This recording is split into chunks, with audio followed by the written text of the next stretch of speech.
ഇങ്ങനെ കീ കിട്ടി കഴിഞ്ഞാൽ നിങ്ങൾക്ക് ഈ BMW ഓടിക്കാനാവോ? അല്ലെങ്കിൽ ഇവര് ഞാൻ പറഞ്ഞത്.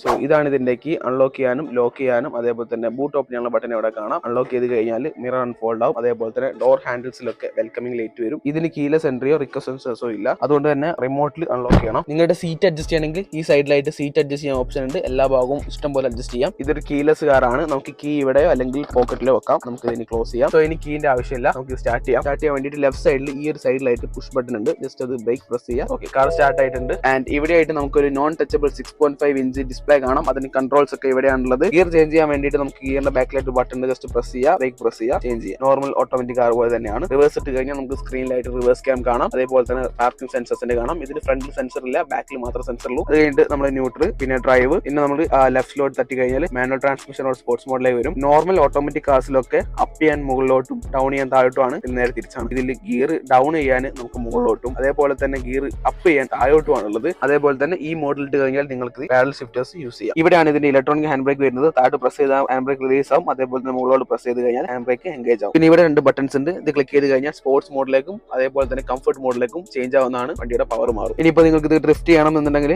ട്രാക്ഷൻ കൺട്രോൾ ഓഫ് ചെയ്യാനുള്ള ഓപ്ഷനും ഉണ്ട്. പിന്നെ ഈ സൈഡിലാണ് ഇതിന്റെ ഹൈ ബീംസും അതേപോലെ തന്നെ ഇൻഡിക്കേറ്റേഴ്സും വരുന്നത്. നോർമലി BMW യൂസേഴ്സ് ഇൻഡിക്കേറ്റേഴ്സ് ഇടാറില്ല. പിന്നെ ഇതിന്റെ റൈറ്റ് സൈഡിലാണ് വൈപ്പേഴ്സ് വരുന്നത്. പിന്നെ ഇവിടെയാണ് ഹെഡ് ലൈറ്റ് കൺട്രോൾ വരുന്നത്. നിങ്ങൾ ഇതൊന്നും തൊടേണ്ട ആവശ്യമില്ല, അതൊക്കെ ഓട്ടോമാറ്റിക് ആണ്. പിന്നെ നിങ്ങൾക്ക് ഈ ആംബിയൻ ലൈറ്റ് ഇഷ്ടപ്പെട്ടില്ലെങ്കിൽ വേണമെങ്കിൽ വൈറ്റ് ആക്കാം.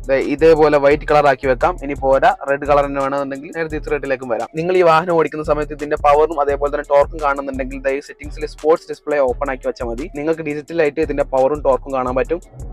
സ്റ്റിയറിംഗിന്റെ ലെഫ്റ്റ് സൈഡിലായിട്ട് ചെറിയൊരു ലിവർ ഉണ്ട്. അത് താഴോട്ടാക്കി കഴിഞ്ഞാൽ നിങ്ങൾക്ക് ഈ ഒരു സ്റ്റിയറിംഗ് നിങ്ങളുടെ ഇഷ്ടത്തിനനുസരിച്ച് അഡ്ജസ്റ്റ് ചെയ്യാൻ പറ്റുന്നതാണ്. ഇനി എല്ലാം കഴിഞ്ഞ് വാഹനം ഓഫ് ചെയ്യാൻ വേണ്ടിയിട്ട് ജസ്റ്റ് ഈ പുഷ് ബട്ടൺ ജസ്റ്റ് ഒന്ന് ക്ലിക്ക് ചെയ്യാം. വണ്ടി ഓഫ്. പിന്നെ ഡീസൽ അടിക്കണം തോന്നി കഴിഞ്ഞാൽ ജസ്റ്റ് അൺലോക്ക് ചെയ്യാം. ഇവിടെ ജസ്റ്റ് ഒന്ന് പ്രസ് ചെയ്ത് കൊടുക്കാം. That's it.